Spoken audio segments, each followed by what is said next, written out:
Raiders look to close out 2020 with a win. Welcome to Week 17 of the Silver and Black Show, presented by Cox. On our final episode of the year, Lincoln and I get you ready for a divisional matchup against the Denver Broncos. Jim Plunkett joins us to hand out our end-of-season awards, and Coach Gruden sits down with JT to discuss his expectations for this team heading into their final game. All that and so much more on the Silver and Black Show. Let's do this.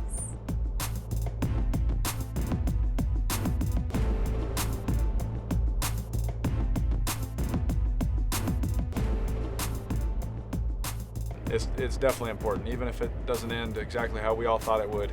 It's still all these games matter for all the work that's put into these things for the coaches and all the players. It doesn't matter what your record is, every game matters. What's up, Raider Nation? Erin Coscarelli alongside my all-pro tackle Lincoln Kennedy here inside Allegiant Stadium, and I said, you know what, since this is our final Silver and Black show of the season, what better place to host it than inside the Champions Club? I totally agree. You see, and because it's been a pleasure working with you all season, I wanted to dress to impress, to show you that this go big or go home. You never haven't impressed me this season, but I do love this outfit today. And before we start talking about the week ahead, Week 17 against the Broncos, I always have to get your opinion on what you saw the week before. What did you see in Week 16? Oh, a heartfelt loss. It really was. It was a hard one. But you know what? What inspired me was the fact that the defense, for 3 quarters, played some pretty aggressive and impressive football. They slowed down and nullified Miami's attack. And I was really impressed. That was a real good feeling because through all the changes with coaches and personnel and availability, lack thereof, the defense played pretty well. So it's a work in progress. Obviously, we've got to hire a defensive coordinator, but there are some positives to take away from this season. Matched their season high in sacks, got 3 against Tua, and it wasn't until you saw the change of quarterback did things sort of start to implode in a way. Yeah. But it is an opportunity for the defense to do what they did in those 3 quarters in Week 17. What do the Raiders need to do against the Broncos to end on a high note? Well, obviously, you got to find a way to inspire these young players, and it's really difficult when there's not much to play for on the other side to look forward to a game closing out the season, especially on the road. But it's a true testament to this coaching staff as well as the ability of these players. You can play inspired football, go out there and beat a team you should beat, finish on a high note, take that into the offseason and work and build on your career, or you can just go and with your tail between your legs and try to go through the motions, which would leave a bad taste in everybody's mouth. Just remember, young guys, everyone's being evaluated, so there's no job that's secure. You got to go out there and play. Yeah, an opportunity to end the season 500, and there's certainly some good things to take away from it. One of them being Week 10 against Drew Lock. Last time they played, Josh Jacobs surpassed the century mark in rushing. How much do you actually take what you were able to do the last time you played the Broncos, or do you see this as a completely different looking game? Well, it's not a completely different looking game. You're going to take things that obviously worked, try them to see if they can work again against this team. But since the last time these two teams met, there have been changes on both sides for both of these teams. So there's somewhat of a refreshing game plan that you have to put in EC. But the most part, you just want to see execution. You want to see the guys perform on a high note, and that's going to be the telltale sign against the Broncos. And when you talk about execution and Week 10 against Drew Lock, this defense forced 5 turnovers, something that they've been trying to work on and improve upon in this season. Now, when you think of Drew Lock, he had a solid finish in 2019. 2020, not so much. Do you see that if he does struggle against the Raiders in Week 17, that the Broncos will look to stick with him in 2021? Well, the Broncos have had a rotating door at quarterback for the last couple of years, and I don't think that's going to change. Drew Lock, as you mentioned, ended on a high note, but really struggled this season. I don't think he's their guy for the future. I think they're going to move on past him. All right, well, last time they faced the Broncos, they were in the midst of a win streak. This is obviously a different situation. They were here in the comfy confines of Allegiant, obviously going to Mile High. Certainly a different environment, having dropped now the last 5 of the last 6 games. The team mentality, do you believe, will be tested? Bodies are tired. I mean, it's Week 17. There's nothing to necessarily play for in terms of looking towards the postseason. How do you envision this team's mentality being faced in Week 17? Well, if I was in the locker room, I would say we play for pride. I mean, the fact is you can close out the season, show improvement. It's only one game from last year, but it's improvement nonetheless. Statistically, on the offensive side, the team has gotten better. They've filled some holes. They've done some good things, something to look forward to. Defense is a work in progress, obviously, but as you mentioned, if you can get more sacks, you can get turnovers, you can inspire this defense to play better. So playing for pride would be my inspiration in that locker room. Playing for pride can still finish, like I mentioned, at 500. They've gone 4-2 in the division, right? They beat the Chiefs, almost beat the Chiefs a second time, and they're good on the road. They were 6-2 on the road. Some certainly bright points for this team, and looking to 2021. There is still a lot to play for in addition to playing for pride. All right, coming up next here on the Silver and Black Show, JT the Brick catches up with Coach Gruden. You're going to hear that on the other side of the break. Stick around. This has been brought to you by Allegiant, the official airline of the Las Vegas Raiders. Low fares, nonstop flights. Book now, only at Allegiant.com. Cox, proud partner of the Las Vegas Raiders. Coors Light, an official beer of Raider Nation made to chill. Presented by San Manuel Casino, official Southern California casino of Allegiant Stadium. We welcome in head coach John Gruden. And coach, even though the playoffs are out of the picture, we still have a division rivalry we need to take care of. You can still go 4-2 in the division with a win. This is a very big game. Yeah, no doubt. And obviously we're very disappointed in the last second losses. But this team has great resolve. I think they have great respect for what they've accomplished. I think they have a lot of respect for what they need to do to make the playoffs, and we got to go to Denver and prove it. We spoke to Rich Gannon earlier this week, and he brought up the 1999 regular season finale in Kansas City and how the team used that momentum heading into a 12-4 2000 regular season. Is that something you're talking about with your team? Yeah, we'll talk about that, no doubt, especially as we get closer to kickoff time. Right now, with all the quarantines and all the protocols, it's hard to have a lot of face-to-face team meetings, but we all understand finishing strong is what Raider football is all about, and no matter what the circumstances are, we're going to be ready to go and fight. In the first matchup, coach, you had so much success on the ground, 203 rushing yards, 4 touchdowns, a great opportunity to get that run game firing at full strength again. Yeah, and that was the one game this season that we came up with a lot of turnovers from our defense. And when you get the ball repeatedly as an offense, you can hand the ball off and you can stay with the running game. And that's what happened earlier in the season. We need more of that from our defense. Obviously, Josh Jacobs is closing in on 1,000 yards. That milestone is important to everybody here. But Denver, they're a good football team, especially on defense. Even without the great Von Miller, Vic Fangio is one of the best defensive coaches in football. Coach, I know you're not looking to make any excuses you never had, but this had to be one of the hardest years of coaching you've experienced, especially with the emphasis you place on practice and getting your hands on these guys in the offseason.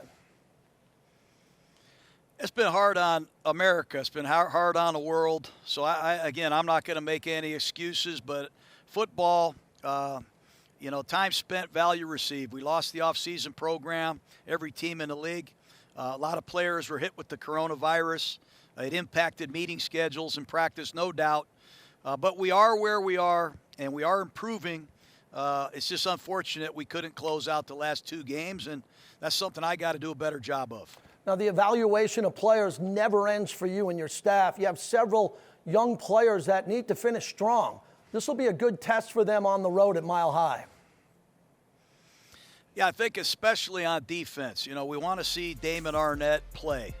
We want to see John Abram play. We want to see Nick Morrow return and play. We got a lot of young guys. Unfortunately, Cleve Farrell won't play, but we do want to see Max Crosby, some of our second-year players, continue to play and develop and get ready for what hopes to be a very, very exciting season next year. And, Coach, we talked about it throughout the year on this show. There's a lot of positives to build on. A couple of tough losses, obviously, but the momentum of some of your young players, I want to stay with that and how you build them up every week, and they got to be enjoying this experience, individual achievements, but being a team and growing together. Yeah, I think so. I'm really proud of our team and the way that they have finished. You know, a backup quarterback comes in off the bench against the Chargers that hadn't practiced or played all year, really. And we have the lead in overtime. Derek Carr coming off an injury last week, taking the team all the way down the field with 19 seconds left to beat a playoff team. I like the way we finished against the Jets. A lot of people expected more, but this team continues to fight and battle through adversity. And deep down, that's what being a Raider is most about. We'll just continue to add to our roster, and hopefully good luck comes our way, and hopefully I can do a better job coming years. Well, Coach, as you know, we've known each other a long time. I'm in an empty stadium. Been here all year talking to you either at the facility or in this empty stadium. And can you just touch on what it'll mean next season for these fans to come in here, how vibrant this place will be when this is sold out for every home game and you'll be looking up to the upper deck and hearing the energy of the Raider Nation? Well, that's an understatement. You know, we missed our home fans probably more than any other thing we missed all year. Home field advantage, it all starts with Raider Nation, and I miss all of them. I really do. You included, JT. Happy New Year. Hope you had a Merry Christmas, and let's finish with the bang, brother. Coach, your time has been valuable to us all year. We'd like to thank you for all your appearances with us this season. All the best in the new year, and I hope to see you soon. This segment has been brought to you by Microsoft, an official cloud partner of the Las Vegas Raiders.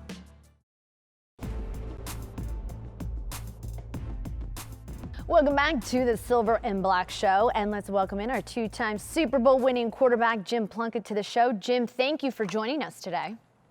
Yeah, certainly happy to be here once again, Erin. All right, end of season officially upon us, gentlemen, and we thought, why not give some end of season awards to some well-deserved players? And let's start with offensive MVP. Jim, who do you think deserves the 2020 offensive MVP for the Raiders?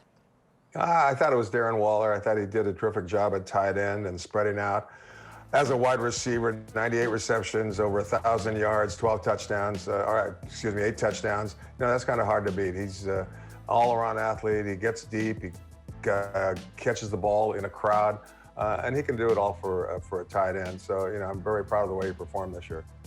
Definitely Darren Waller putting up video game-like plays. Obviously, definitely deserving of his first Pro Bowl nod. Link, who's your offensive MVP this year? Well, EC, I thought Jim would go with him. Obviously, it's Derek Carr at 25 touchdowns, 100.2 passing rating. And the great thing about Derek is his accuracy has really impressed me this season. He spread the ball around to a number of receivers, got everyone involved in the offense. And there were many times where he took his team on the back, let him down as a quarterback is supposed to do.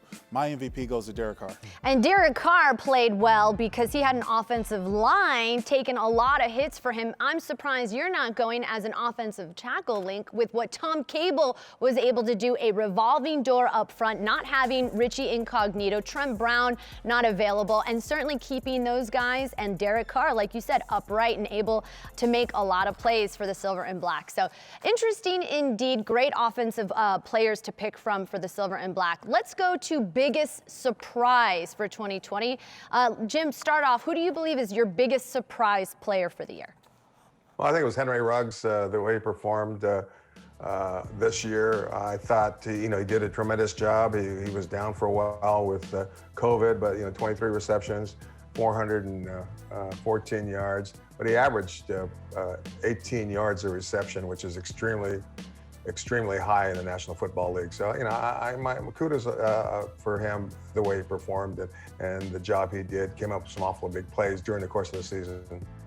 Absolutely. That game-winning touchdown for the Jets secured a win on the road for the Silver and Black. How about you, Link? Well, there you go. There's a mention of the offensive line. How about Denzel Good? Stepping in week one, playing right tackle, then moving over to left guard for most of the season with Richie Incognito out, played impressively well, really showed me that as a road grader, most notably in that Cleveland game when they had all those rushing yards over 200. Very good performance. Really surprised with him and really impressed with his play this season. Biggest surprise for me is going to go to Hunter Renfrow, deserving sign of that nickname third and Renfro. The guy is clutch on third down. Part of why this team is so good on third down. And of course, available for us in the special teams. This is a guy that I think Raider fans are going to continue to love as a slot receiver. What he's been able to do for this offense and getting things done. I like Hunter Renfro. Okay, most improved that you see making a next step in terms of the following season. Who do you see as the player that is able to take that next step? Jim, go for it. Well, I'm not really picking a player, but I think the defense has to step up a little bit, put more pressure on the quarterback, shut that offense, the opposing offense down more often, get the ball back in good field position for the offense. I know it's difficult. It's a lot of things, a lot of moving parts, I should say, on the defense, and everything's got to work together. And they played extremely well at times, and if they can be more consistent during the course of the year, I think that would be a big step forward in making this a much better football team. Lincoln? I'm waiting to see Trayvon Mullen improve his game. He did a lot this year, became one of the more notable shutdown corners in the National Football League. Came up with a lot of key interceptions for this team, really helped the team defense out and making those plays when they need it. I'm waiting to see him take that next step. I'm really looking forward to big things out of him in 21. Big things for me out of what Jonathan Abram is able to do. Now, remember, didn't really have any time as a rookie. This is really, truly, mostly his rookie season, and what he's been able to do in terms of physicality, a vocal leader in that secondary. I think this is a guy that you give him more time on the field, he will continue to polish and refine his game. I'm excited to see what Jonathan Abram has in store for us next season. All right, bonus question for my guys. 2021 matchup you are most excited for, Jim? I'd like to see the Raiders play Miami again after last week and the horrible loss that they suffered. I'd like a little payback. They had the game almost literally won, and it got away from them. And those are the kinds of games that you'd like to get back, and hopefully next year they can hook up again and reverse that decision. I think a lot of fans will be excited to see that revenge game for the Raiders. How about you, Link? Well, you know what? Depending on the way the seedings fall and everything by the end of the season, I'm hoping the Raiders get another crack at Indianapolis. I think Indianapolis is a team on the rise, and I know they're going to have some quarterback decisions in the future, but I'd like to see the Raiders get another shot at them. I think they're a good team to really test their standards against. I'm going to stay in the AFC, and I'm going to go with Pittsburgh Steelers. It's on the road. It's always a tough test. Of course, no love lost between these two teams, especially with what went down in the 70s. So I'm excited for the Raiders to take on the Pittsburgh Steelers. All right, real quick, Jim, I got to ask you, of course, New Year's Eve. People have New Year's Eve resolutions. What is your New Year resolution? Just going to be working on my golf game, trying to get it much improved. I'm a little up and down, and I continue to lose money every week to my guys. So that's one of the things I'm going to work on this off season, and then get ready for next year and the Raiders and the football league ready to start. Well, Jim, it has been a true pleasure getting to work with you this season. This is our final Silver and Black show, and it's been a lot of fun having you.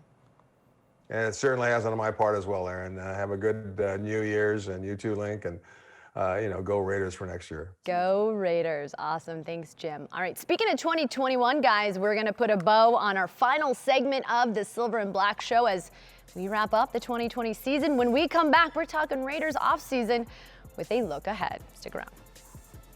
This segment has been brought to you by Coca-Cola, the official soft drink of the Las Vegas Raiders. Welcome back to the show. Lincoln EC back with you, and it is our final segment of the Silver and Black show. I'm not going to get emotional, but I will say let's finish strong. And as we look to 2021, let's talk priorities. In your opinion, the biggest priority for the Silver and Black should be? Defensive coordinator. Without a doubt, defensive coordinator. Okay. That's the top priority. And of course, you got to get an impact player on defense. Either level, defensive line, linebacker, secondary, you got to have an high impact player that's going like a Jonathan Abram, but a little bit more tame and understanding the rules. So defensive coordinator and scheming with this young talent you have on defense. And that's the thing. This young defense is young. Yes. And so they do need some leadership. Do you see them adding any pieces maybe in free agency, or you want to draft? Well, it depends on, first of all, it's the scheme is unanimous to whatever the coach coming in wants to do. You got to hire a coach who sees what you have on the roster because you don't have a lot of wiggle room with the salary cap to go out and spend amicably in free agency. So you use what you have first, and then you add some pieces in the draft. The draft will be defensive heavy, I'm sure, but they got to have a defensive coordinator to start. And look, it's going to be a big off season for the Silver and Black. Do you see, Link, a lot of turnover on this team, or do you think that this team's going to look similar to 2020? That's probably the hardest question to answer because due to COVID, you haven't really seen what this team could do together. They haven't been able to practice together, haven't been able to come together, haven't been able to develop together. And depending on how we come out of this pandemic is going to be a big key to every team's offseason, not only Raiders. That's going to be the first thing. I don't think you want to go outside and try to bring in too many new people because you still have to work with the people you have on the roster. That's a really good point. And of course, the entire league had to dealing with COVID, but you're absolutely right. There were a lot of issues and people that were on the COVID list that you didn't get to see play. And of course, a lot of what is important to a team is the chemistry and the ability to gel. And that really was an opportunity for us this year because of the underlying causes of what they were going through in terms of protocols for COVID. So you're absolutely right. Next year should be interesting because hopefully everybody will be able to play on the field that is available. How long do you believe, Link, it takes as a player to decompress for this season, especially a season like this that has had its own fair share of hurdles and challenges? Well, it depends on how long your season is, obviously, and more importantly, how much you played. Usually you're going to take about a month or something off before you get back into things. And typically thinking with the Raiders' schedule, you're probably after the Super Bowl, you start coming together, talking about off-season workouts, starting to get back into the gym, that off-season training program. Well, that is a wrap for us. And I do want to say thank you so much, Lincoln. You have helped me so much tremendously in teaching me and learning all about the Silver and Black. And it has been such a fun season to be a part of the fans. Thank you guys at home for allowing us into your homes this year. This is our first Vegas edition of the Silver and Black Show, and it has been an absolute blast for me to get to work alongside you. Well, thank you, EC. It's been a pleasure, and welcome to the family. Thank you very much. For Lincoln Kennedy, Jim Plunkett, I'm Erin Coscarelli, and we are always so blessed to be able to be with you guys for the Silver and Black Show, and we will see you next year.